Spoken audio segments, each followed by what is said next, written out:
যারাই করতো তাদেরকে ধরে ধরে নিয়ে তো জায়গা মতো সেট করতো। তারপরেও কিছু মানুষ তো মাশাআল্লাহ কথা বলেছেন, আলহামদুলিল্লাহ, তাদেরকে স্যাক্রিফাইস করতে হয়েছে। এখন তো মাশাআল্লাহ সবাই কথা বলছে, দেখি অনেকজন ইয়াং জেনারেশন অনেকেই খেলাফত শরিয়া এগুলো নিয়ে কথা বলছে, জিহাদের কথা বলছে, ইকামত দ্বীনের কথা বলছে, শরিয়া বিধান প্রতিষ্ঠার কথা বলছে। মাশাআল্লাহ ভালো, এটা আরো চলতে থাক, প্রত্যেকটা মিম্বর থেকে আলোচনা চলতে থাক। 10 বছর সময় নেন প্রয়োজনে, বাংলার প্রত্যেকটা মানুষের কানে যেন ইসলামী খেলাফত কায়েমের এই যে প্রত্যয় এটা বদ্ধমূল হয়।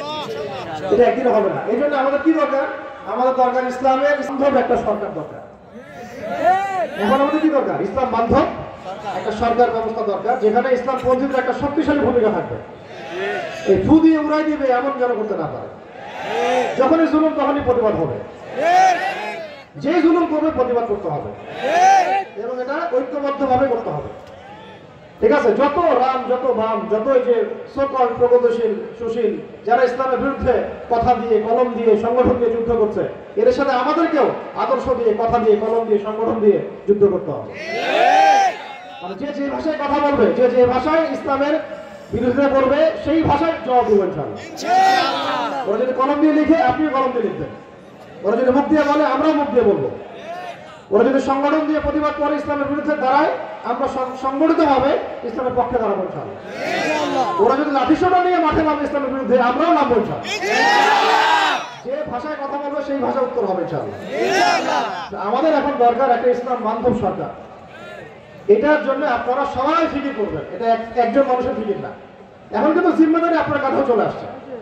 এখন কিন্তু জিম্মেদারি শুধু একজন দুজন মানুষের না, উম্মাকে এগিয়ে নেওয়ার জিম্মেদারি এখন সবার কাঁধে চলে আসছে। আপনারা যদি পিছায় পড়েন, আমাদেরকে একেবারে মই দিয়ে গাছের উপর উঠায় দেন, তারপর মই টেনে নিয়ে চলে যান, তাহলে আপনারা হবেন গাদ্দার। এই কাজ করতে চান না। বিগত সময়গুলোতে এমন কাজ অনেক হয়েছে।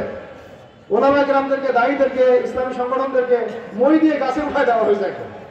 তারপর যখন দেখছে বিপদ, মই টেনে নিয়ে দৌড়, বড় সাপা চত্বরে মরল ওলামায়ে কেরাম।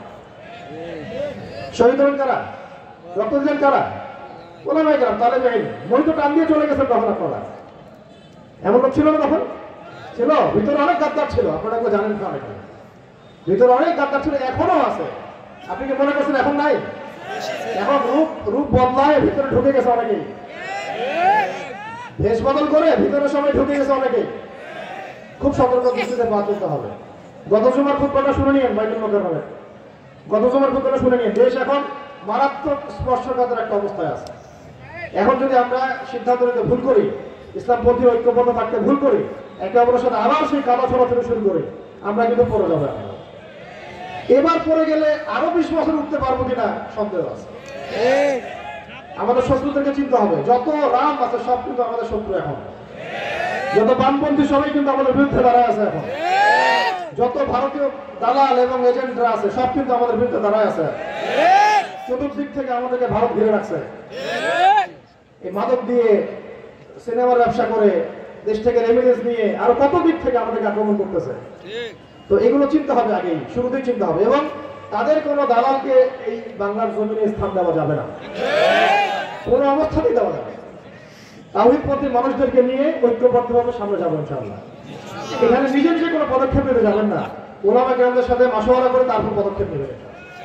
এই জায়গাটাতেও খেয়াল রাখবেন, ইয়াং ভাইরা, তরুণরা হুটহাট করে আবেগে কোনো কাজ করতে চলে যাবেন না। মাশওয়ারা করবেন ওলামা কেরামদের সাথে, কি করলে ভালো হয়, কি পদক্ষেপ নিলে ভালো হয়, কিভাবে আগানো যায়, এইভাবে ফিটিং করবেন।